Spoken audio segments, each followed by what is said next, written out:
Yo, my people, welcome back to the show. It's the first show, that's right, the first show of the London's Clubs Carnage. And listen, how you can't do a London Premier League show without, Arsenal fan, Tottenham fan. And then you don't get any better, really, than League Gunner and Tottenham Tobs. They don't beat around the bush, they don't mess around with what they're saying, they just get straight to the point.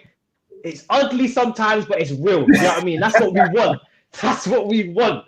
So, Toby, introduce yourself, man. You got a brand new channel. I want people to know about that. Link in description as well. Let the people know who you are. Yeah, man. So I'm Toby, aka Tottenham Tobs. I'm relatively new to the whole YouTube channel thing. So I've literally just created my new channel today. I've not got any content there as of yet, but I'm gonna start putting content there from Thursday. So if you want some pure, unfiltered, organic Tottenham feedback on any of our matches, come to me, really and truly. And yeah, Matisse, thanks for having me, man. I know we've been on the Big Six show, we've been on other bits and pieces, so it's good to chop it up with you, man. Man, absolute pleasure, honestly. People, like I said, he is up and coming. Do you know what I mean? Tottenham fans as it goes. Do you know what I mean? He's up and coming. So make sure you subscribe to him. And then the Rat Army is in the building, people. Huh? I can see the chat. I see a few rat emojis, and when that happens, Lee Gunner's army is in the building. Lee, what are you saying? I'm good, man. I'm good. Today's a good day. We're obviously going to speak about that in a bit with Mesut. Couldn't be off. We already spoke about that backstage, so we'll be talking about that. I'm buzzing, bro. Thanks for having me on as well. Appreciate it. Man, it's a pleasure. And like I said, do you know what I mean? When it comes to Lee, man, I went on his show one time, and then he's brought up my youngin Dabby as well, and he's looking after him. So make sure you subscribe to Lee. Dabby's smashing it as well. He's smashing it. 1,000 subs, bro. Man, I saw the live show. You know what Arsenal were playing Chelsea? Yeah. I was just creasing, man. I was like, what a stitch-up this has become. Honestly. It's kind of funny how me and him started doing watch-alongs in Chelsea. It just got worse. Literally. Arsenal-itis, bro. It's so convenient, do you know what I mean? How Chelsea just start declining as soon as the watch-along. But hey, it's good for business, do you know what I mean? So it's looking good. People, this is the new show. Like I said, London's Clubs Carnage, Chelsea, Tottenham, Arsenal. I don't think West Ham and Fulham are really relevant, so I left them out. But you know what I mean? If things get sticky in the future, we can have them on, maybe a fan from each of those clubs. But right now, it's about the top clubs. Do you know what I mean? And it's on every Wednesday at 1 p.m. So this is our first weekly show. We have to get straight down to business, right? Because unfortunately, as a Chelsea fan, unfortunately, as an Arsenal fan, we have to live it up. And I've titled the video this: Tottenham are leading the laggy London clubs. You man are in a cup final. Talk to me, Toby. Yes, are you happy with the performance against Brentford? You know what? I got to be honest. I wasn't happy with the performance. I didn't think we actually played that well. And I feel like if not for an unfortunate offside that was literally millimeters offside, then it could have been a much more nervy game than I would have hoped. But even before the match, I wasn't expecting a swashbuckling performance. I wasn't expecting champagne football. I was just expecting us to go there against an inferior side and win. And that's what we did. So I'm happy with the result. I'm happy with the work rate that I saw from the players. I'm happy with Sonny getting on the score sheet again. And I'm happy with Sissoko putting in a dominant performance as well. And I'm ultimately happy that we're into our first cup final, the domestic cup final, in like almost 6 years now. So I can't be sad. I can't be sad at all. 100%. And what I noticed, and Lee, obviously, I want to get your take on this as well, how you guys feel about this. But I actually enjoyed the fact it was just one leg. I was like, I'm glad it's not two, because I feel like it's a bit pointless playing 2 legs with this. It's not Mickey Mouse Cup. Everybody wants to win trophies. That's what the name of the business. But it's the smaller of the 2 domestic cups. And I feel like FA Cup replays is a bit more traditional. I understand it. It's probably the most traditional and biggest cup competition in the world in terms of domestic league. But 2 legs for this was for me is never necessary, and it's good to see down to 1 leg. But Lee, what did you think of the offside goal? Because as rival fans, we're clinging on to that moment, right? There's inches between it, and he calls it off. For me, the game wasn't meant to go like that in terms of the offside rule wasn't made for them type of decisions. But it is what it is. Do you know what? They got the right decision. They got the right decision, but it was literally a Rizzler paper. That's all it was, bro. It was tiny. But listen, you know the rules now. You know the laws of the game now. You know they're going to VAR. That was the first game in that competition that had VAR, which I thought was a bit of a weird one. You either do the competition with it or without it. Yeah. So I thought that was a bit weird. When I see it in real time, I was like, boy, he scored. And do you know what's mad, right? And I'm not going to make out I know Ivan Toney, because I don't, yeah? One of my very good mates Yeah, very good friends. Is like best mates with that geezer. Yeah, and like he's always with him, man. Like in Milton Keynes and that, it's like he's always there. That kid is destined to be great. I'm telling you, he's a good striker. And he smashed it at Peterborough. He's smashing it at Brentford, and he's going to be in the Premier League next season, I think. And I think they'll get big money for him. But in terms of the game and the trophy itself, well, Arsenal fans can't take the mick out the trophy. We're all jumping for joy about a charity shield, bruv. So you know what I'm saying? That's the one trophy that don't count, in my opinion. It don't count for me either. It's like Soccer Aid. It's a charity game. You know, it is. Keep it 100. It is. Do you know what I mean? It's literally called the Community Shield for a reason. And I'd love for them to just scrap that. Like, you can keep it, but just scrap all. When we count trophies, scrap all of that, and let's see how many trophies everyone's got. But I have the most out of us three, but still. I think they deserve to go through. I don't think that's in any doubt. But it wasn't the best game to watch. The red card. I thought was a red card. Yeah, I don't know why. Like the amount of people, I don't even know who the guy was that used to play for Brentford that was out on Sky. He's going, oh, he's not that type of player. He didn't deliberately. Well, how many people do deliberately mean to go and stud someone down the shit? Like it doesn't matter if he's not that type of player. He's still out of control, reckless, and could have snapped his shin in half. You know, so for me, it was a red. Son is just world class, bruv. And I've said this before. I think I might have said it to you, Matisse. If he wasn't South Korean, he'd be lauded up as one of the best players on the planet. I think he is so good. It is unbelievable. The run he made. As soon as he see that Kane was getting that ball, he was gone. Yeah, I love watching Son, man. I think he's class. I think Harry Kane's so intelligent with the ball. There was like things that go unnoticed in football matches. Like he had somebody coming up behind him. The ball's come in, but he's already seen Son down the wing, so he just scooped it straight around the corner. Yeah. Didn't even look. Like little things like that win you football matches alone, because if you're doing that 2, 3, 4 times in a game, it gets you on a counter rapid. And them two are banging form at the minute. The one thing I'll say about Tottenham, they've got an elite manager, bruv.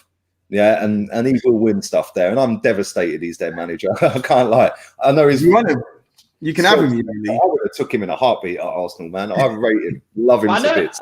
I know Toby's not the biggest fan of Mourinho, but compared to our club's league, do you know what I mean? He at least is an elite manager who's got decades and decades of experience. Do you know what I mean? So he knows what he knows what he's doing in terms of trying to get you to trophies. And I was really impressed with the fact that he picked a really strong lineup. He's taking the competition seriously. And I reverted back to our days at Chelsea, where as soon as he came in, he said to them, boys, I want to win a trophy in February. That's the first trophy up for grabs. That's the one I want to win. Obviously, it's not his first season, but it's good to see people taking that trophy seriously, because it's a great way to get momentum. Do you know what I mean?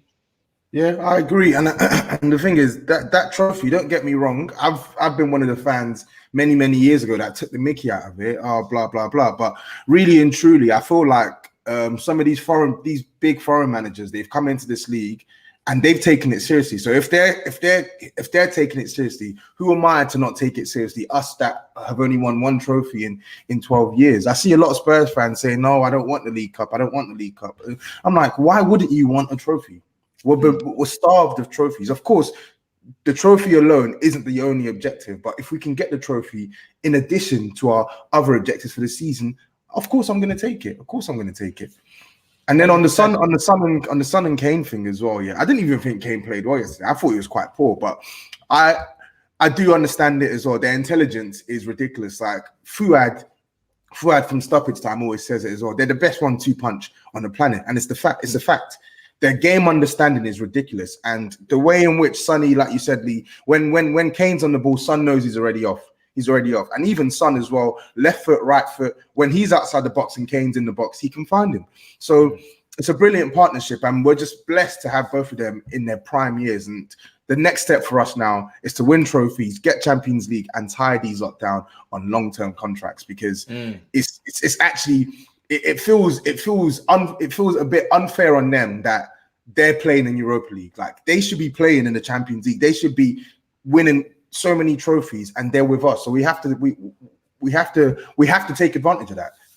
Yeah, I'm sure that's what's going to get onto that, because for me, like you said, it's the best 1-2 punch in football. It's literally Kane, arguably the best striker in the world with Lewandowski. They'll have their debates there, but I'd say there's no debate in saying that Kane is more complete. The way that he can find another man, he's like a playmaker. It's like De Bruyne. But then he's Harry Kane, you know what I mean, molded into one. Do you know what I mean? And his game has come along so far in terms of becoming a playmaker, someone that can pass the ball, find Son, as you said, through in behind. And then Son, I've always said it, that is a player that Bayern Munich would love. Do you know what I mean? Another winger who's both-footed, clinical, efficient. That is what you think of when you think of Son. He doesn't waste chances. He's direct. He knows what he wants, and he goes straight to goal. He's not one of these wingers that will, do 10 million step overs and not get anywhere. He will actually just go the quickest route to goal and just kill a team off. And when he's running behind, I said it off air. I said to you, as soon as I see him running behind, go. Like, that is it. End of discussion. Like, there's no debate. There's nothing. And I'm very jealous as a Chelsea fan. Obviously, I have to rope him in somehow. I don't want to talk about them, but I have to. I see Son running behind. I think that could have been Werner. I see Kane holding up the ball, and I was like, that could have been Giroud or Tammy. But we don't have that like connective. Like, I know they've been playing together for years, so it's understandable. We don't have that link up play where one understands the other, like yin and yang. They just know, okay, I hold it up, cool, I'll go off. And like you said, Son can set up Kane same way, so it doesn't really make any difference. But as much as it hurts, I have to applaud you, because at the moment when I look at the table, you Tottenham are 4th. Chelsea way down in 9th, Arsenal in 11th. We're way off the pace, and the momentum is in North London, as we said. Maybe you should have got a West Ham fan on here after all. I mean, you know what? Yeah, West Ham are 10th. No, they're 10th. They're level on points of us. So no, I'm talking for League. They're above Arsenal. Yeah, they're above Arsenal. Yeah, so maybe a West Ham fan is going to be due at some point. You know what I mean? But I'm holding off because I'm expecting us 3 clubs to maintain ourselves at the top of English football for years to come. But man, it's rough out here. And like you said before the show started, the momentum is in North London. And speaking of momentum, Lee, your team's playing well right now. Do you know what I mean? And is there any sort of swaying in the wind? You're feeling the Arteta? No. I wasn't happy on. Come on, seriously. No flip-flopping over here, bruv. Yeah, I didn't flip and flop after he won the FA Cup. He's out of his depth. You lot had, and the prime example of it is Di Matteo. First 26 games, he won the Champions League and the FA Cup. 26 games later, he was sacked. That for me, just because you've won a trophy, doesn't mean that you're a great manager. And this season, he's proven to me, even though we're nearly halfway through, but I've seen enough, bruv. Honestly, I've seen enough. He doesn't know what he's doing. His in-game management is shocking. His man management of players is shocking. He's sold our best goalkeeper to Aston Villa. He's bombed out Guendouzi. He's got rid of Saliba. He got rid of Torreira. He's now back after 6 months because Atletico didn't want him. They were like, no, we've seen enough. You can go back to North London. Mesut Ozil, well, we're going to come on to him later, but he's done, whether you like him or not, and I can't stand him, but the way that's been handled is a shambles. He's took that on and said it was me that's done that. Bruv, he's killed off a lot of our younger players, Maitland-Niles. He stopped him going on a move to Wolves, and he's sat on the bench all season. It's just a shambles, bruv. And then all of a sudden we get on a 3-game winning streak after all of our fans have been slagging off the players, saying they're not good enough. As soon as we win 3 games, all of a sudden the players are great again. It's like, this is the issue with us. We accept mediocrity as a fan base. And, it's no coincidence that Smith Rowe's in the team and we play better, that Martinelli comes in, we play better. We've got Saka doing bits at the moment. And the one thing I will give him credit for, the manager, is he has put Saka on the right wing. And he was absolutely brilliant for the last couple of games. So whether that continues, because he's played 7 positions this season. Man, he's so versatile. He's 19, man. And some people, I said, me and Rance did a show the other day, and Rance said, well, that's because he's so versatile and he's so good, he can play anywhere. On the flip side of that, I'd say that that's because the manager don't know his best position. And that could potentially ruin his development as a player at that age by playing him here, there and everywhere. But at the same time, it could make him grow as a better player because he's learnt 6-7 different positions. So it's a tough one, but I just want to see him in one position and just leave him there and give him a run. I rate Saka so highly, man. I don't know about you, Toby, but man, I know you two are quite similar on the Arteta stance, but for just purely talking about Saka for a second, you have such a baller on your hands, man. Like you said, he's played left back, left wing, midfield, right wing now. And we was all arguing and talking about, you've got Saka, William right wing, Pepe right wing. Who should you pick? Saka's just come in and be like, me. Do you know what I mean? It's like, Toby, what have you made of the last 3 games? Because we're speaking about on the Big Six show as well. He has been improving. Like, I think Arsenal's best game was the last one against West Brom. Granted, it's West Brom, but they played good football. They had a lot of shots on goal. Yeah, they proper peppered the goals. You know what I mean? I think that was them. I think you were saying as well that that's their most shots on goal for like nearly a year or something, because they were just it's like 21 attempts at goal. Like I ain't seen Arsenal rack up that many attempts on goal in months, literally in months. So I think on Arsenal, their form is encouraging, but I'm like Lee as well. Like, I'm not all of a sudden going to decide now that Arteta is suddenly the man for the job again, because like Lee said, a lot of mistakes that have been inflicted on Arsenal, they've been self-inflicted on Arteta's part. The only thing I disagree with is the Guendouzi one. I know, like, I've always thought Guendouzi's overrated, but I feel like he's a decent player with potential to be a good player. And I know he's doing bits at Hertha Berlin right now, but he was petulant. I think as a manager, you can't really stand for petulance in your team. So you give a player a couple chances, and if they're not willing to apologize, then you boot them out. Fair enough. I can understand that one, but I can't understand leaving out your £20 million Rolls Royce, Mbappe as centre back out of your team for the whole season. Not even put. You know what's crazy? Fair enough. If you don't think he's ready for a Premier League, I can hear that. But you don't give yourself any favors. You're not justifying your point when I'm seeing Holden playing in the Premier League for Arsenal. I'm seeing Pablo Mari playing in the Premier League for Arsenal. And then to make it even worse, you don't even include him in the Europa League squad. Teams they play Dundalk, bro. You're playing That's teams 45 minutes from where I am right now. Dundalk are trash. I went to that uni. You're playing teams that don't even exist on Football Manager. You're playing teams that don't even exist on Football Manager, and you're telling me that he's not ready for that? And then another mistake is, Mesut Ozil. We all know Mesut Ozil is not the answer for Arsenal. We all know he's needed to leave Arsenal for a long time. But you are shooting yourself in the foot by not having him as an option there. It's the similar situation with us and Dele Alli now. We know as fans that Dele Alli probably past his best at Spurs right now. He needs to leave. He needs to go to a new adventure. But you're shooting yourself. Jose Mourinho would have shot himself in the foot if he didn't include him in the Premier League squad, if he didn't include him in the Europa League squad. Because what happens when you need someone to occupy those positions, irrespective of how good they are? And now you look at it, Emil Smith-Rowe, he's coming to the team, like Lee said, immediate difference in someone picking up those advanced positions and working with the wingers. And then another thing as well, the wingers. This guy was insistent on playing Willian. This guy, Pepe, I don't rate him. I think he's poor. But again, you're not giving him a run of games, but you give Willian a run of games. Like Willian Sander. My specialty. It's just stupid mistake after stupid mistake after stupid mistake. And the worst thing is, like, he's a new manager. He's coming out the gate. So, yes, you can blame on inexperience, but some of his mistakes are actually just bewildering. Like, you don't need to do this.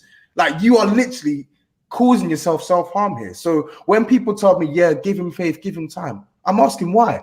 What is the justification to give him time? What has he done in the last, since he's joined Arsenal, for you to tell me that he's the guy to take Arsenal forward? What's he done? He's won 2 trophies, apparently. It's not enough. It's not enough for me. I'm sorry. It's not enough. Maurizio Sarri won a Europa League at Chelsea. He got canned, and he finished third. Do you get what I'm saying? So it's not enough for me. I'm sorry. I don't rate Arteta like that anymore. I used to think he was a good student of the game as well, and I still think he's a smart guy. But I just think this Arsenal job specifically, I think it's too big for him. I think. Do you know what? You've made a great point. Yeah, he could potentially go on and be a good coach, but not at Arsenal. Go and learn your trade somewhere else, mate, like Lampard did, or like Gerrard's doing. Albeit Gerrard's doing it at a massive football club. They are huge Rangers, but for me, I just look at it and I just think, like, if we had a proper manager this season, we wouldn't have lost to Burnley at home. That'd be 3 points. We probably wouldn't have lost to Leicester. We battered them anyway. Yeah, so that's another 3 points. We might have beaten Southampton. There's another 3. All of a sudden, we're 1 point behind Liverpool. And this is why I've said so many times on my channel and other people's shows that if Arsenal have got an 11 within that 25 that can compete this season. Yeah, and people laughed at me every time I've said it.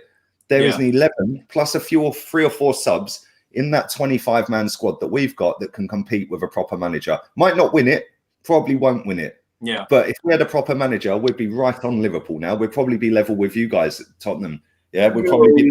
And I believe that. Because I don't know about that because that's if we had beaten Burnley and Leicester, that gives us 6 points more.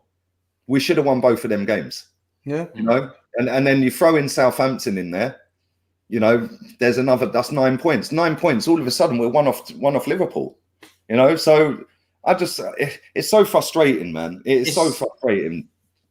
It's no surprise as well that you start using the young players that actually want to play for the club, not your Williams and players like that who, let's be real, are just there for the paycheck and the long contract. You start using Saka, Smith Rowe, and no shit, you start playing better. Do you know what I mean? Even Lacazette's turned up for form.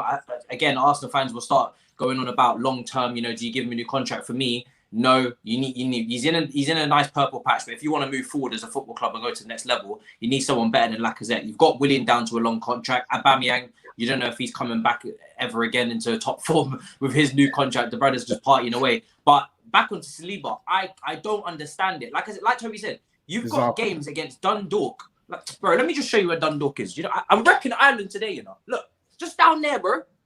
Are you in Ireland? Is that snow? How does Saliba not get into that team? Is he like? I know he's going on loan now, potentially to Nice. I've seen the rumours, but it's done now. I think, yeah. I don't see, I don't see Holding is going to be better than him. I don't see, what is it, Marley from Madagascar? That guy? What'd you say, Marley's name?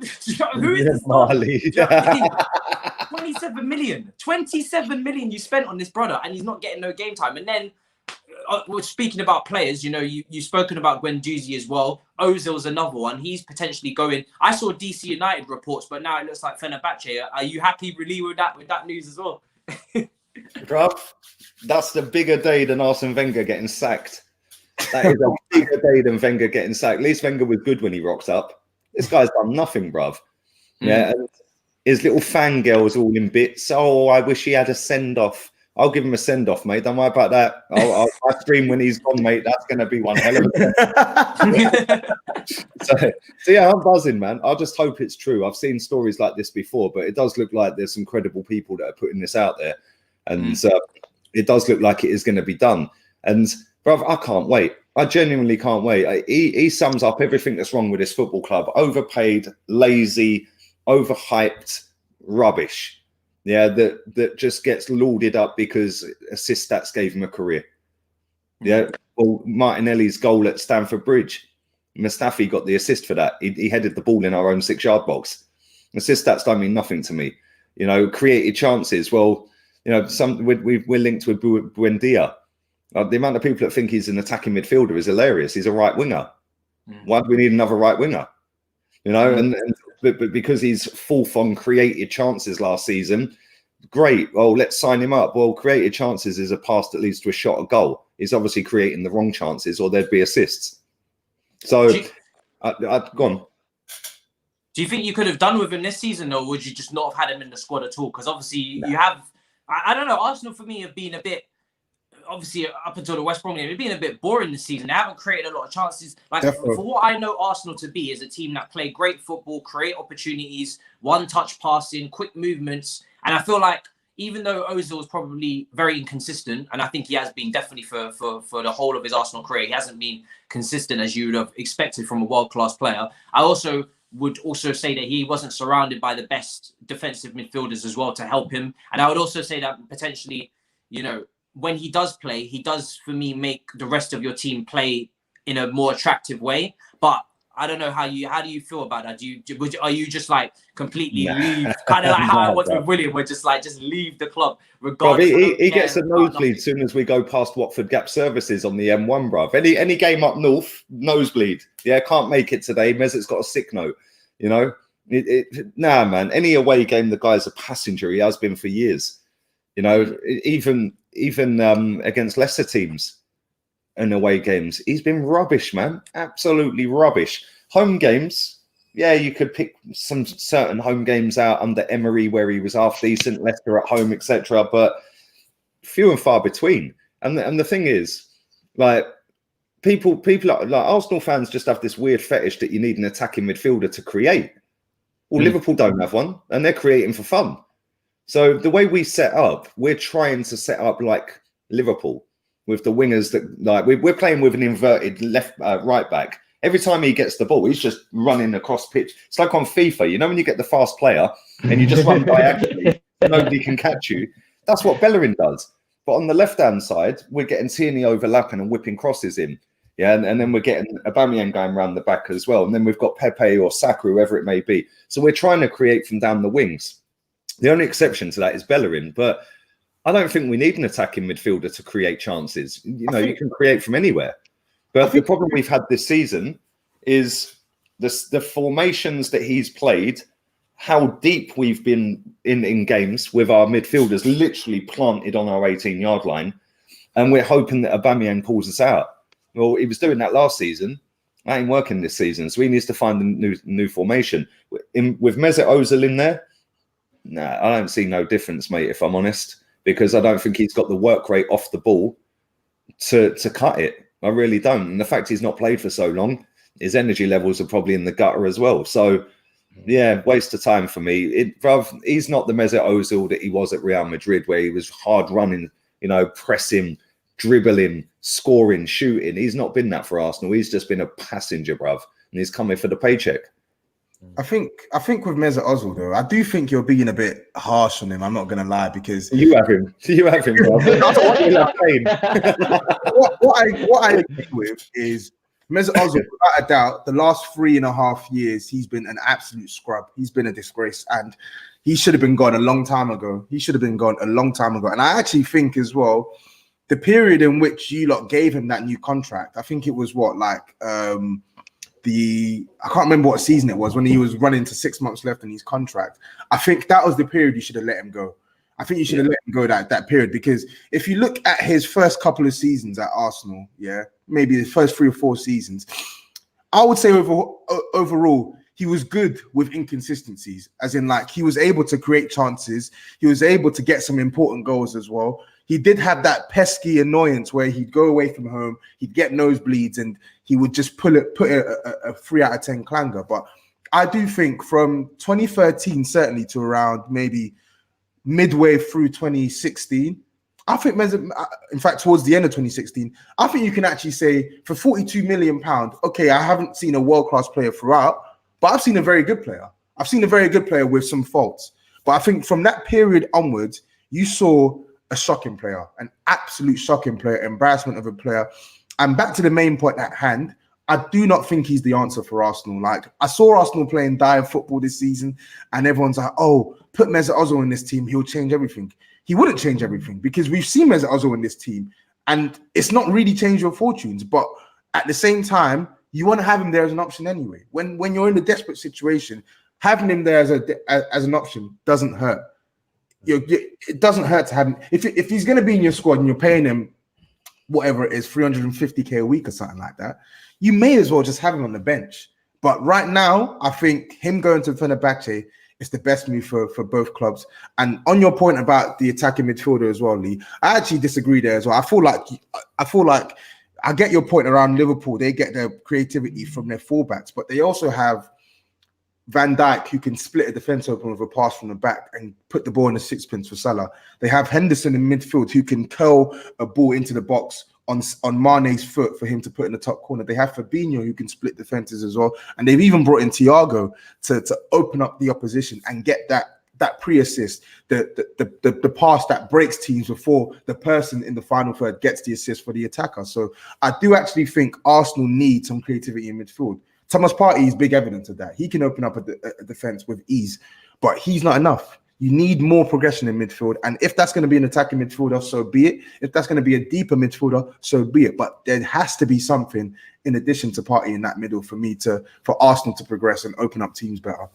I mean, that's what Chelsea have struggled with as well in open play. I think we've gone out wide a lot. We haven't really had anyone central to create. That was really meant to be something that Ziyech and Havertz take on as well for us personally. But I mean, Havertz is, he's been all over the place. He's still acclimatizing, and Ziyech is being injured as well. Lee, I mean, would you bring in anybody to replace Ozil? Because I feel like you do. I feel like I would get you guys some sort of. You was looking at right, so maybe your club was looking at a central attacker, creative midfielder. But I've seen Buendia as well at Norwich going around. Yeah, I mean he did create a lot of chances for Norwich. I like him. I like him as a player. I don't know if Norwich to Arsenal, if that jump, if he can handle that, or to be consistently starting. But I think for the amount of money maybe that you guys, I don't know what your budget is, but I don't know if you're gonna. I don't expect you to spend loads. I never really expect Arsenal to spend loads. I think he's someone that is definitely within your budget. Have you got any personal targets you'd have to replace Ozil or anyone?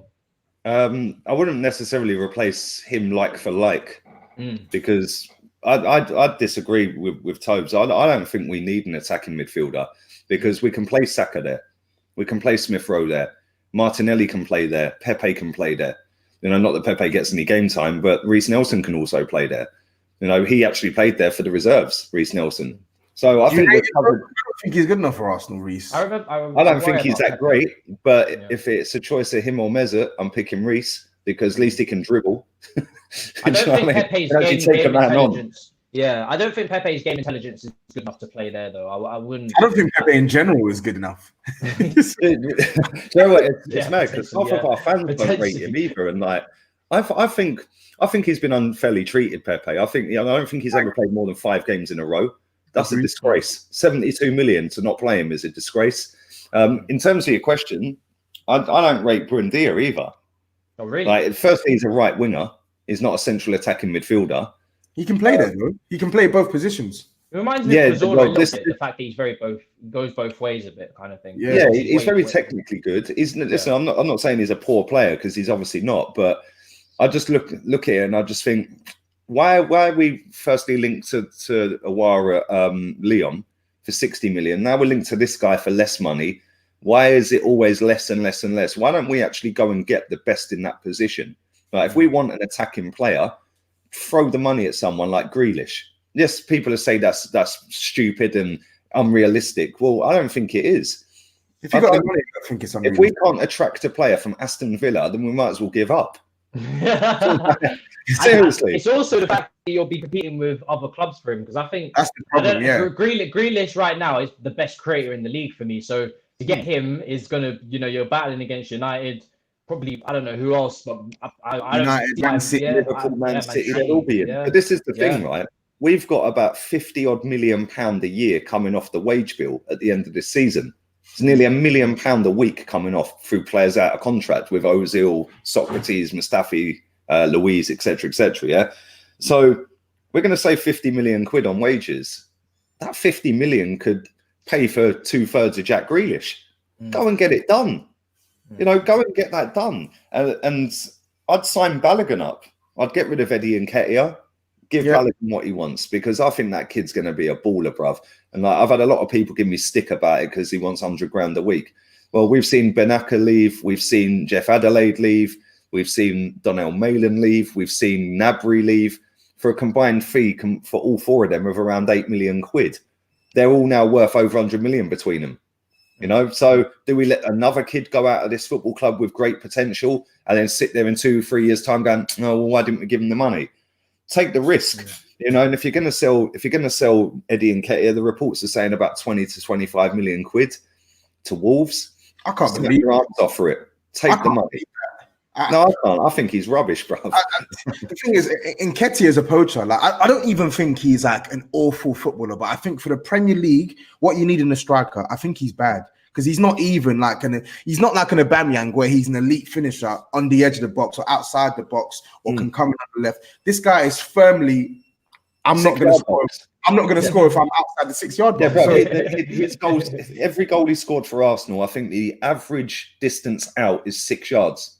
That's his average distance of a goal, which is cool, but you can't play as a lone striker when you're that small. Yeah. Would you not have him as depth maybe to bring off the bench?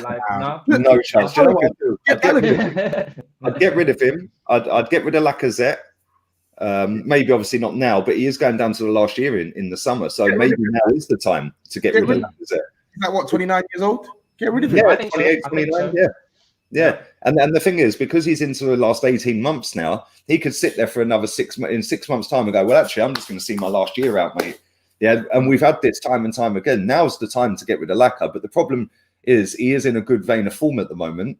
but that shouldn't be, for me personally, a reason not to sell him, because we've got Martinelli who can play as a striker. Aubameyang's one of the best in the league when he's on it. Yeah. And then we've got Balogun as the third choice, the Eddie Nketiah replacement. So I don't think we necessarily need a striker, even if we was to get rid of two, because I think Martinelli, Aubameyang and Balogun is an upgrade on the three that we've got now. Yeah. You know, but with the midfield, I don't think we necessarily need an attacking midfielder. I think we need a Basuma type player. Somebody that's just a little pest that'll run around all day long, take men out. Bro, I think he's got the highest fouls to yellow card ratio in the league. Like he makes about 25 fouls before he's booked, bro. It's mad.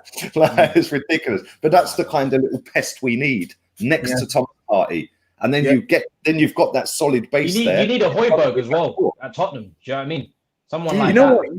The thing is, I feel like I agree with Lee as well. You can either get Højbjerg or you can get a Basuma as well. Because Basuma, I think he can dribble, he can tackle, great engine, beat players, and his passing range for me is something that, because I clocked Basuma probably like a year and a half ago, and the one thing I wanted him to improve on was his passing, because I felt like he was a bit wayward in his passing. His passing's getting better now. So his ball progression stats this season have improved.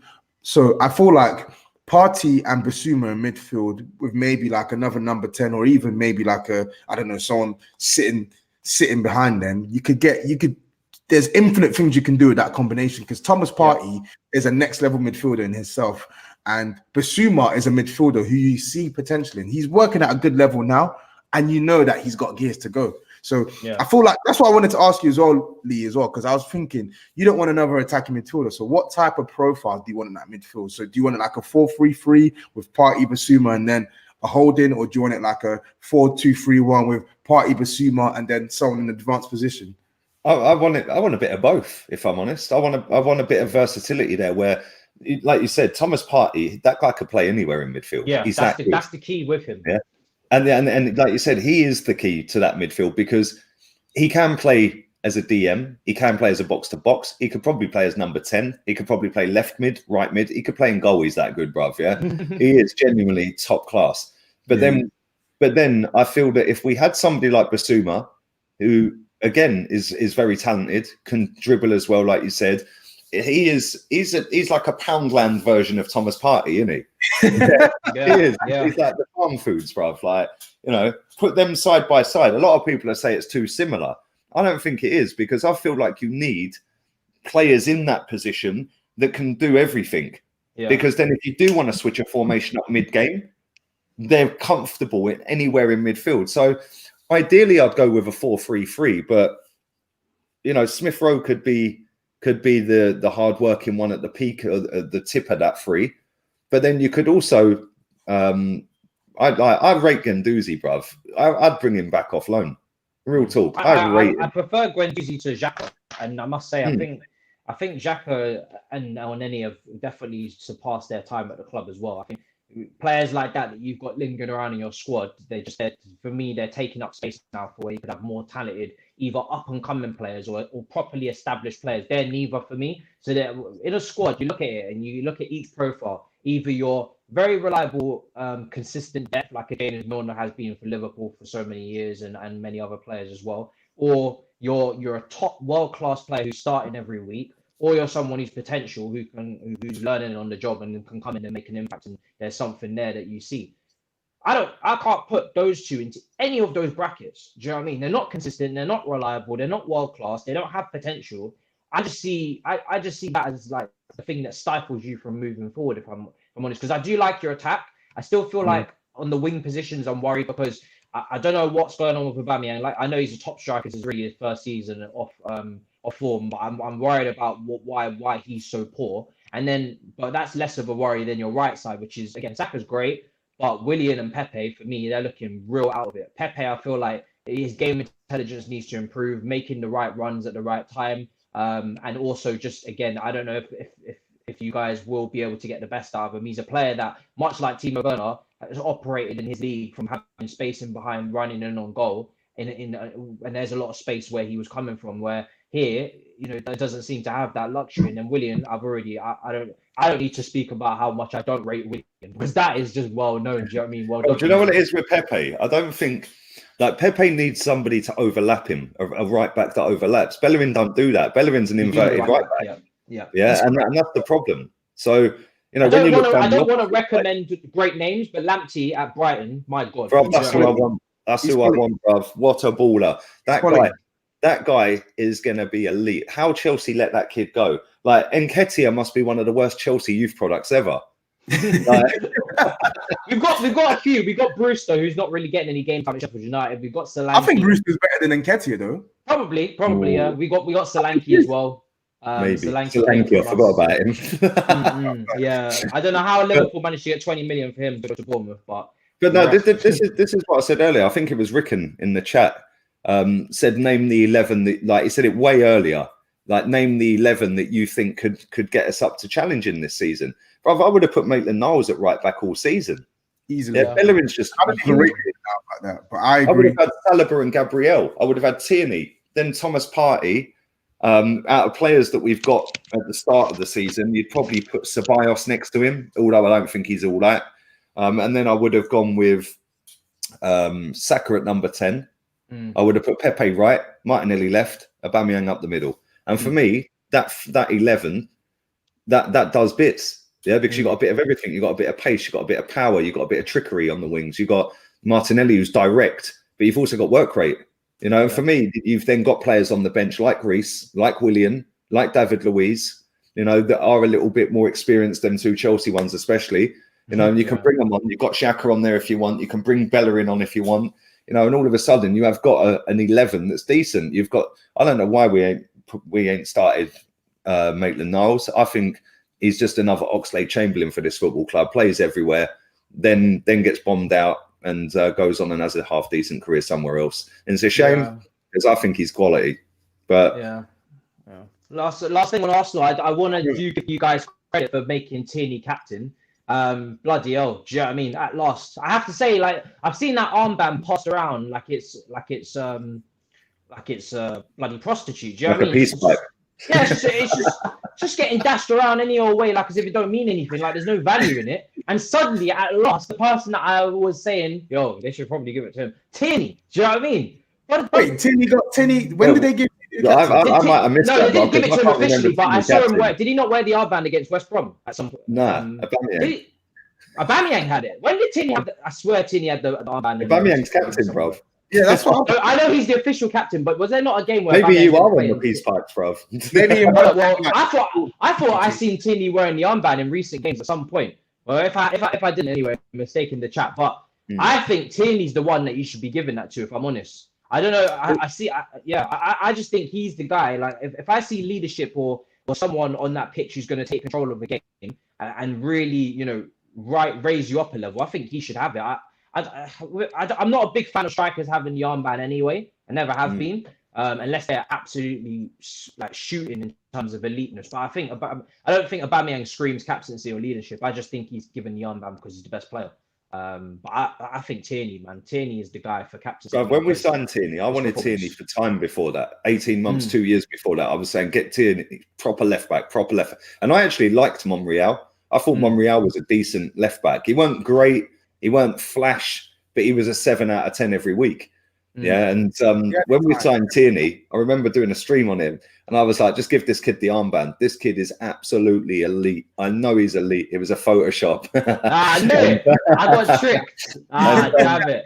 I was like, oh my God, they gave it to him. I was so happy. People were gassing me up, saying like, why are you saying give Tierney the armband? He's only just come to the club. I was like, bro, this guy has won 13 trophies and he's 22. Yeah. The kid, even though it's Scotland, he is elite. But we got to take them trophies with a pinch of salt. They're the equivalent of winning like. How can you talk about trophies, bro? Well, you know what? On Tierney, I actually wanted him at Spurs as well. I feel he's like, good though, isn't he? He is everything he wants in a left back, isn't he? Before you lot signed him, because he was linked with us for a long time when we had the injury issues with Danny Rose and Ben Davies being Ben Davies. But we were linked with him, and I wanted Tierney. I do think our current left back is arguably, and I say arguably, I love him. I can't lie. He's I love quality. him. Arguably, if I had to name my top 5 left backs in the league, Kieran Tierney without that is there. Like, I love his aggression. I love his whip. And I know he's got a decent shot on him as well. And he's just got the right mentality, man. I think even now as well. He's a bit of a throwback, isn't it, to like a 80s or 90s footballer. But he's got the modern day technique and everything as well. Yeah. I felt like he was so robust, so rigorous. But at the same time, like I said, he does have the quality as well. And he has shown that he can play in a multitude of positions. He's played wing back for you, I think. Played left side of a back three. I was really impressed with him there. I just think the one thing I will say about Arsenal, I know it's not been a great season for you, but there are certain signings. There's certain signings where I'm like, what the hell are you doing? There's certain signings as well where I'm like, wow, Arsenal are really like they're buying players that I've always said that they needed, but they've never bought. So like Tierney, like Partey, like Gabriel, those three in themselves really good purchases. I rate all three of them really good purchases. And Tierney for me is exactly the type of player that you get when you get great value for money there. You get great experience to play at Champions League level, but you just know those Scotsmen with the quality with them as well, not just the ready to fight, but they got the baller text with them as well that come with it. They're ready for the Prem. Do you know what I mean? You look at Robertson when he was at Hull City. You look at McGinn, he's another one. Yeah, McGinn. Do you know what I mean? These guys, they're tailor ready for the Premier League. So I have to give you credit for signing. Just coming back to Reguilon, yeah. Do you know what? I really rated him as well, yeah. And I would have took him. I would have before we went in for Tierney, I would have took him, bruv. Do you know what I want in a left back? Yeah, I want a left back that can firstly defend, which both of them can, Tierney and Reguilon, but they can cross a ball.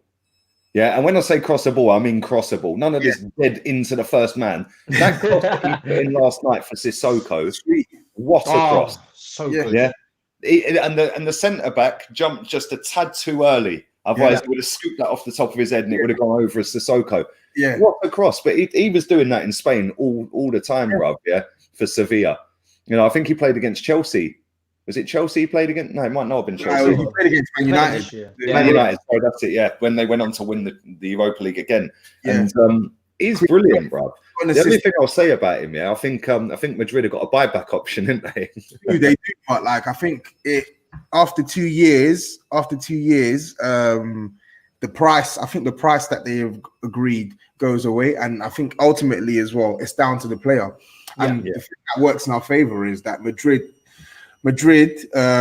they have Ferland Mendy right now, who's going to be seen as their long-term left back. And I think if we can create a positive atmosphere for him now, which we have done, and we're doing well in the league, I don't think we'll give him a reason to want to go back to Madrid. As arrogant as that sounds, because of course Real Madrid are bigger than Spurs, but still he wants to play football and he wants to be happy. So and all the time Jose's buying him baby pigs, bruv. Like, you know what I'm saying? what was that all about? I didn't understand that. It's a Spanish. It's a Spanish thing, bruv. They love baby pig. Yeah, they love baby pig. Yeah. So I think initially he had a bet with Jose that I can't remember. He had a bet with Jose, something about getting an assist. I can't remember, but he won the bet, and obviously Jose bought him a pig. And like you said as well, the thing I love about him and Tierney is the aggression that they play with. I think he's faster than Tierney, but when they get the ball and they're on the halfway line, their first instinct isn't to go back. I have left back on our team like Ben Davies, who always want to go back. They're too scared. With Reguilon, he's two man there. He's thinking, you know what? How can I get past these two man? I'm either going to try and twist you up, or I'm going to combine with someone and make an overlapping run. And Tierney's the same. Yeah, you said Reguilon's quicker. I think he is quicker over a longer distance. I think over 5 yards, Tierney's rapid. Like that initial burst. I just think Reguilon is quicker overall, 100%. But they're both quality, bruv. And the deliveries they put in, I've seen Reguilon put in cross after cross after cross, and they are perfect. It's of no surprise though, because that's just how Sevilla. I don't know. I think he got Player of the Year. I'm not too sure. He definitely was Team of the Year. Must have been the best left back in Spain. So it was no surprise. You know what I mean? Yeah. Writing was on the wall. And just to clear up any confusion in the chat, yes, Billy Gilmore is Scottish. He came from Rangers. And yes, Robertson at Liverpool is also Scottish. He was at, I'm not sure who in Scotland, but he was at Scottish. He was at before he went to Hull City. Was I it? can't remember. Yeah, I'm not sure. Weren't Aberdeen or Hibs, was it? No, it might have been. Yes, it was Hibs. I think it wasn't Aberdeen. It wasn't. I think it was Hibs. Yeah, I think it was Hibs. But yeah, on to another Scotsman because I want to move on to Chelsea now, who have got a glamorous cup game against Morecambe in the cup, in the FA Cup. Another Scotsman is Billy Gilmour. I want to see him because I don't know what you guys have made of our midfield recently, but I think it's been shambolic. Do you know what I mean? I think against Arsenal, the midfield was shambolic. Turnovers from everyone, which allowed you to dominate. And then a couple of weeks later, now Manchester City, I thought Kante, Kova, everyone was poor in midfield again. And I think Kante, again, a lot of turnovers, lost the ball a lot. I think Kova was poor. And I don't think Havertz is still quite there yet, despite the assist for Hudson-Odoi.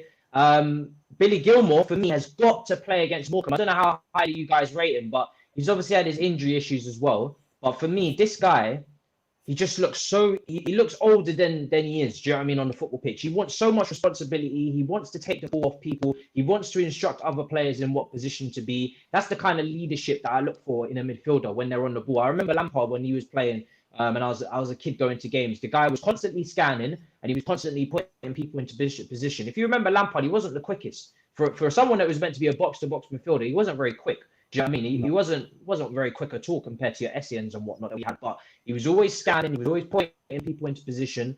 And that's what I love about Gilmour is that for such a young age, he's willing to tell first teamers, and it's kind of similar with Arsenal as well. I think Tottenham maybe that your experience and your leaders are more experienced. But at Arsenal, you look at Saka's, your Tierney's, they're quite young. Really, they're probably your best players and they're the leaders of the team. I mean, I don't see any balls on the rest of them. And the same with our team.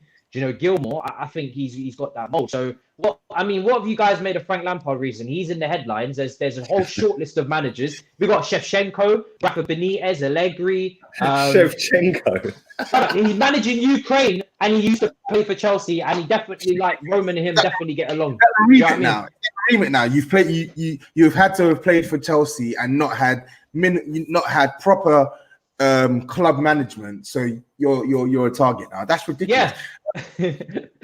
Frank Lampard, you know my opinions on Frank Lampard, Matisse. I think he's out of his depth. Again, another one who I don't think he's a horrific manager. I've seen much worse managers come into this league for sure, but I don't think he's good enough for Chelsea, and I don't think he's a good manager. I don't think he's good at managing players. I don't think he's good at rotating players. I don't like the way he hangs these players out to dry in post-match conferences as well. I think his in-game management, his ability to change a game with substitutions, I don't think is good enough considering the squad, the plethora of talent he's got at his disposal. So there's a lot of things with Frank Lampard that I don't think he's doing well, but ultimately he is not getting the best out of your team because everyone knows that Chelsea squad, you should be doing better. And I know the table's congested. 3 straight wins can change that, but I'm talking your performances as well as your results. He could be doing a lot better. A better manager could be doing a lot better. And then just to go back to your first point on Billy Gilmour, I think he's a decent prospect. I don't think he's anything special. I'm not going to lie. Decent, really? Wow. I think he's a decent prospect. I watched him against Everton last season. I've watched him a couple times. Yes, he's brave. He wants to get on the ball. He wants to make things happen. He's tenacious, but I don't see a special talent. I could be proven wrong in years to come, but right now I don't see a special talent. But I do believe he should be playing against Morecambe. I think him, Jorginho should be the base, and I think Kai Havertz has to play in number 10. I'm sorry, he has to play in number 10 now. So I just want to see how he progresses because for me right now, the games I've watched, I've not seen an elite talent. Do you get what I'm saying? I've not seen like a Phil Foden. I've not seen a Mason Greenwood. I'm just seeing a steady talent that could forge a career for himself in the Premier League. Wow. Okay. All right. Lee, what do you make of the situation? I think I don't think I've actually spoken to you recently on Lampard, so that would be interesting. I want to get your take on the whole situation. Sorry to burst your bubble, but I'm with Tobs on Gilmour, bro. What? Yo, nobody rates Gilmour. No. Hang on. Let me put my argument up, right? Yeah. I don't think he's crap. I actually think he's very talented. The fact is he hasn't played anywhere near enough for anyone to get gassed about him. Obviously, you watch him more than I do, so you would have seen his reserve games and stuff like that. I haven't seen them. I have seen him play a couple of Premier League games and been impressed with him. Don't lie. I'm not going to lie. I think he's done all right. But the fact that you're even sitting there talking about Billy Gilmore sums up what Lampard's doing at that football club right now. He's got a lot more players. He's got a lot of players that he's not using right now. Lampard is not good enough. He should have stayed at Derby. My youngest brother supports Derby County. He loved him. Absolutely loved him. He had the Lampard bounce at the end of the games and stuff like that. Yeah. You know, they were loving him. And since he's left, they're bottom of the table. He's gone to you lot, and bruv, he doesn't know his best 11. He doesn't stick with his best with an 11. He's always changing something. Kante just looks shot to pieces under him, especially this season. I've never seen Kante. Very up and down. He started off well, though. I think it's only recent weeks where I've seen a dodgy N'Golo Kante. Like, I think he's just played too many minutes, man. I think he's kind of done two men's job for 5 years, isn't it?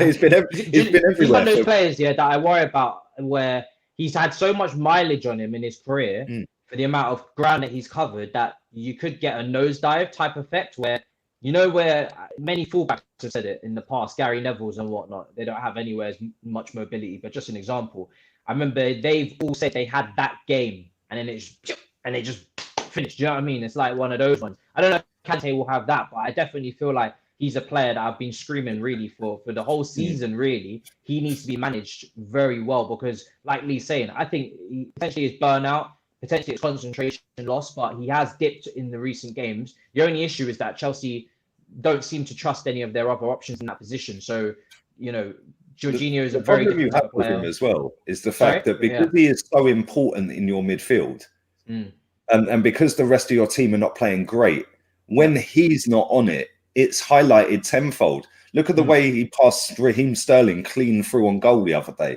Yeah.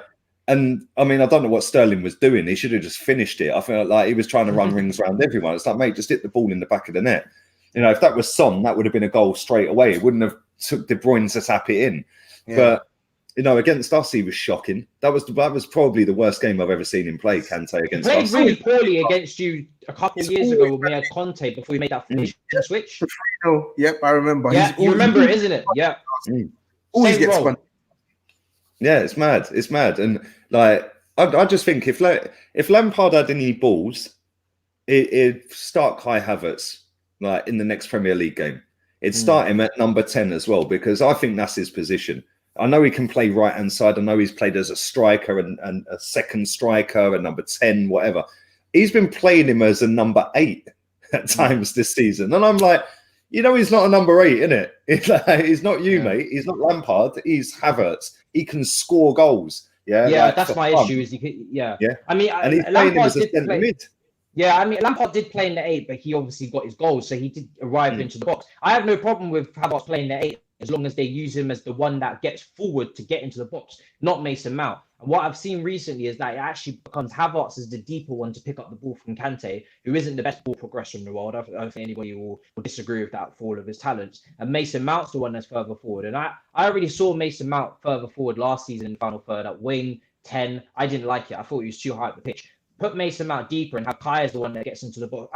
I personally think when we're crossing the ball, because we do cross a lot, I think we have the most crosses in the league this season. Reece James spamming X. Reece James and Chilwell are just shing.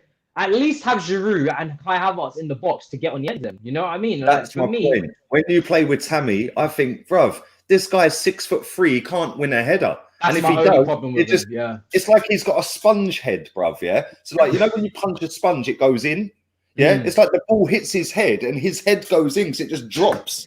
It's like, or it just spoons over the bar. It's like, bruv, what are you doing? Like the amount of chances I see with him, with his head. And I think, boy, you need to start playing Giroud up front. But I've said this about Chelsea for a while. You need a top draw striker, yeah? That top draw striker. None of them are perfect, right? He'll be there. Timo Werner. Is he though? Because we played Timo Werner up front against Man City, and once again bitterly disappointing. And I personally, I know. I don't think Timo Werner up top is a situational thing for me, because I think he thrives against a different type of defense where the centre backs aren't as physical and they play a more expansive game of football and they leave him with that space in behind to play. I feel like in the league now, when a lot of teams are set off Chelsea, because Chelsea are going to be the more ball dominant side.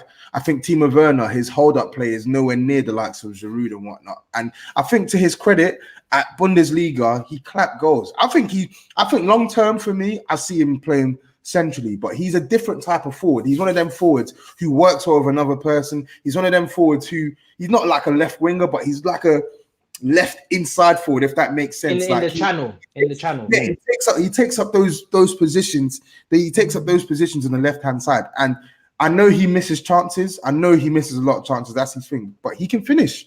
The guy can finish.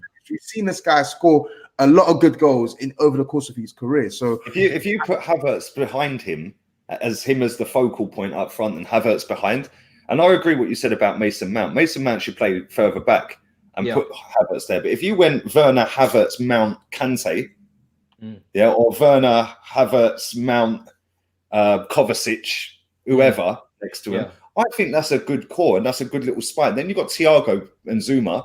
I think that's a decent little spine. Then when you are whipping crosses in, you've got your Havertz running into the box. Yeah. Werner can peel back off, or he can run. Werner can't head the ball either, by the way. So no, but that's what everyone's saying. If you play, he can't. Yeah, he can't. But if you put Havertz as that number 10, Havertz can be the man running in and potentially win the headers, and he can score headers for Havertz. Yeah. But you could also have Werner running across the front stick, which then leaves the space for Havertz behind him because he's taking a defender with him. But then you could then have it where Havertz does that and Werner gets a knockdown and bang. I reckon if you did that, you'd start flying because I rate Havertz, man. I think he's sick. Yeah. My only two issues with that plan is that for me, Werner is still my issue because as a lone forward in the Premier League, I feel like, yes, we've seen your Vardys and whatnot, but I feel like Leicester are a different team to Chelsea, and as Toby said, there's going to be different types of defenses we come up against. And I think just overall, Werner's game worries me with his first touch, his link-up play. All of these things need to be improved because it's not every day you can just go in behind, and it's just always gonna come to you. My second issue with that is if we don't have a double pivot to rely on. Mason Mount, that deep, I do like him deep in an 8, but as a double pivot for more defensive responsibility, because we know Kante is attracted to the ball. We know Kante likes to move around. He's been stationary this season, but it's not peak Kante. Peak Kante was still in a double pivot, but able to close down spaces. I don't rely on Mason Mount as a sitter. I think if you need a sitter next to Kante, you go with your Matic type mold, your Declan Rice type mold, even that kind of player that is physically imposing, a little bit more stationary, a little bit wider range of passing as well, who can knock the ball over the top if needed, how Fabregas was a couple of years ago for Chelsea when he played next to Matic. You need a little, that double pivot for me still, it doesn't sit right with me. I feel like there's something missing there as well. Yeah, I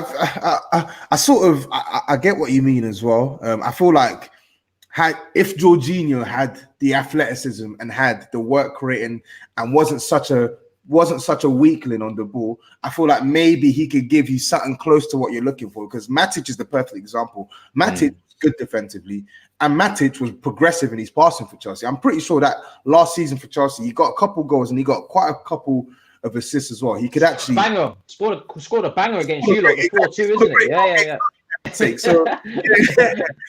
So I get what you mean there, and I feel like Kante and Kovacic to a certain extent can work, but I feel like with Kovacic, whilst he's a good dribbler and he has good work rate, his passing is decent, but his passing is not progressive enough. He can't play those riskier passes as well as Matic could, as well as Fabregas could. He was obviously the best one. And then just to add to that, see that pivot you're talking about? I put it up there on the screen. Kante and Kovacic. We've seen this so many times tested and tried and failed, because not only are neither of these two able to sit and hold a position, they're attracted to the ball, right? There's no communication, Toby, there's no communication between those two. Those two are so quiet on the pitch, and this is the problem. A lot of people are like, how can you tell? Well, I can tell when John Terry's barking. I can tell when Ivanovic and Gary Cahill are barking orders. So you can see it. These two don't talk.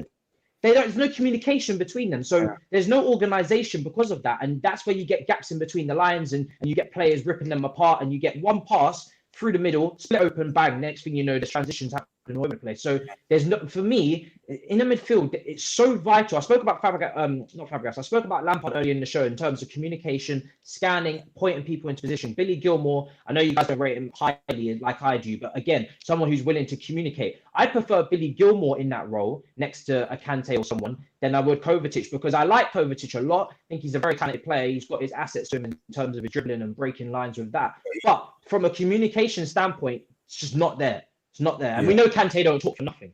But the perfect example of that is when you played against us, because you had them two and Mason Mount as a free in midfield.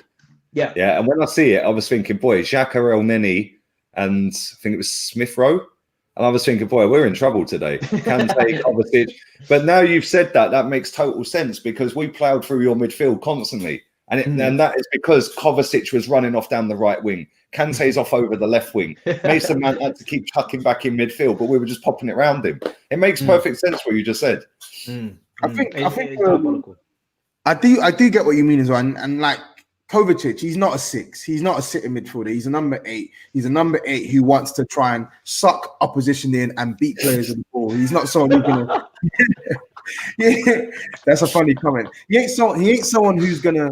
He's not someone who's going to sit deep. And I think he's a good player, but he does have his limitations as well. And I think, obviously, back on the Timo Werner point as well, I think, obviously, whereas he was playing in the Bundesliga, they play a distinct type of football. They all of them want to press from the front. All of them always give space in behind.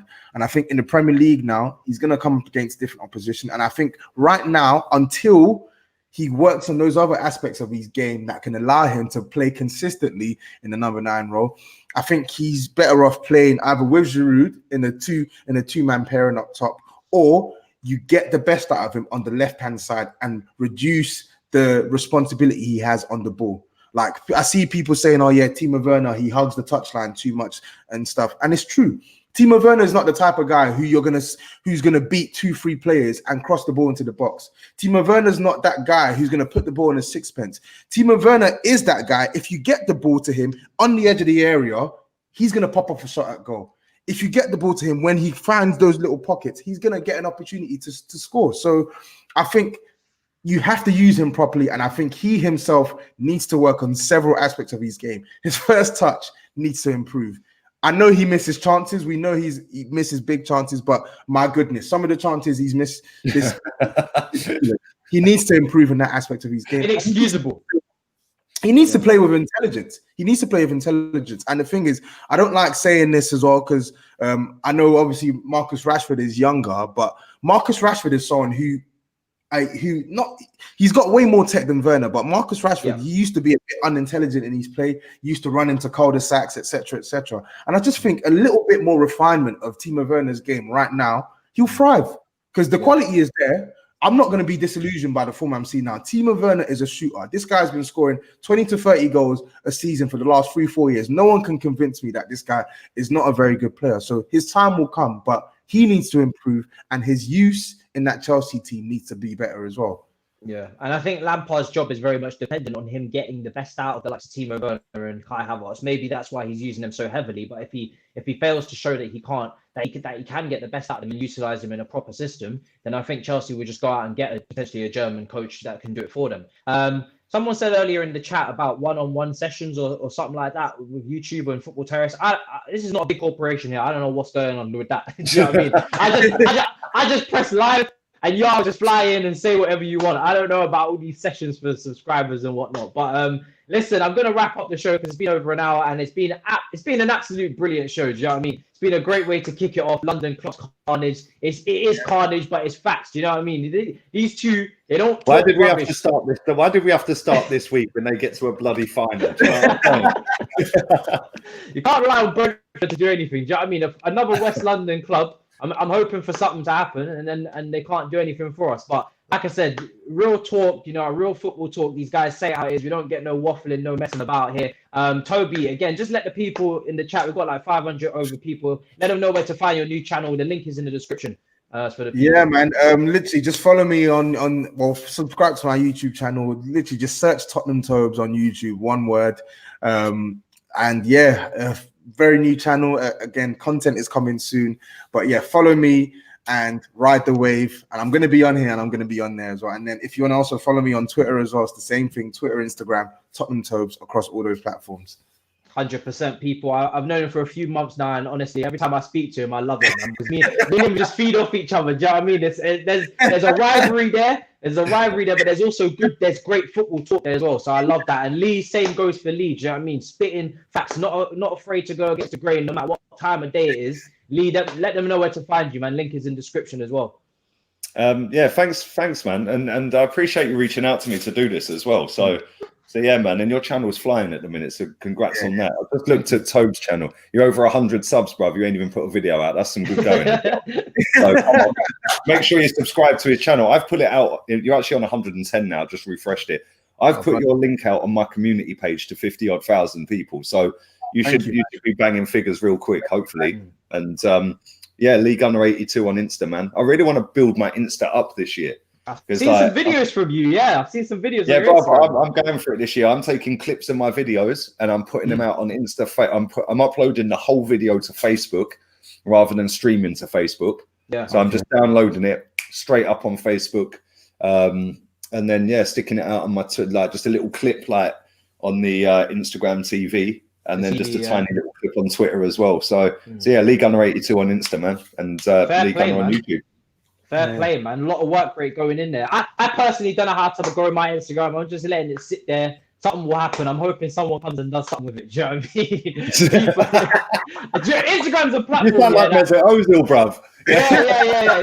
It's literally just sit there and just wait until someone. You need me for anything? Do you know what I mean? I think Instagram's a platform where, do you know what I mean? It's not. I'm not a selfies guy, innit? I don't really take pictures and whatnot and all that. I think for guys, it's difficult to know how to grow your Instagram, but I don't know. We'll see what happens with it. But people, thank you so much for watching the show. It's our first show. It will be on every Wednesday at 1 p.m. Do you know what I mean? Unless obviously, other commitments we try, but we try and stick to that time. So that's what I want you to have in your head. Every week, 1 p.m. on Wednesdays. We're back next week.